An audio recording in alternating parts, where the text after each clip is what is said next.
বট বাহিনী বা আল বটর বাহিনীও বলে অনেকে, এদের যে কমেন্টস, এরা কিভাবে ইসলামের ধারক বাহক সমর্থক হতে পারে বলেন?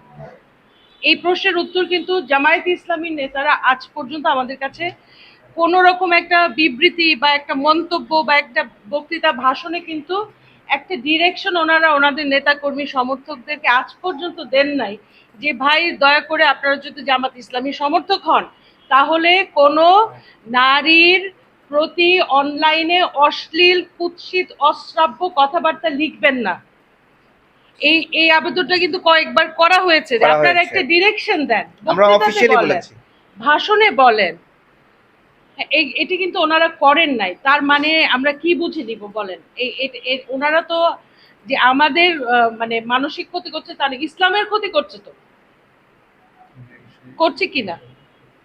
মাজার ভাঙা নিয়ে জামাতে ইসলামীর আজ পর্যন্ত কোনো বিবৃতি আপনারা দেখেছেন? একটা বক্তব্য শুনেছেন কোথাও? ওনাদেরকে পরিষ্কার করতে হবে যে জামায়াত ইসলামী বাংলাদেশে রাষ্ট্র ক্ষমতায় যেতে চায়, সেখানে শুধু পুরুষের জন্য যেতে চায় না, নারী পুরুষ সকল নাগরিকের জন্য যেতে চায়। নারীর প্রশ্নে ওনাদের কথা পরিষ্কার করাটা ভালো না? কিসের শরিয়া আনবেন, কোনখানে শরিয়া, কতটুকু শরিয়া, কার জন্য প্রযোজ্য শরিয়া, এগুলো কথা ওনারা পরিষ্কার করেন নাই। মাজার ভাঙার ইস্যুতে ওনারা ওনাদের অবস্থান পরিষ্কার করেন নাই কিন্তু আজ পর্যন্ত। মসজিদে হত্যাকাণ্ডে যে কথা বললেন তারেক ভাই, এগুলো কিন্তু মিডিয়াতে চেপে যাচ্ছে, কিন্তু আমরা যদি চাঁদাবাজিটা যদি আমরা পরিষ্কার জানতে চাই তাহলে মানে কি বলে মসজিদে হত্যাকাণ্ড কিংবা মাজার ভাঙা কিংবা লাশ তুলে পোড়ানোর মতো বিভৎস নৃশংস ঘটনা, এই সমস্ত বিষয়ে আমরা জামাতের কাছে সুস্পষ্ট পাবলিক বক্তব্য দাবি করি। এটা এখন সময়ের দাবি।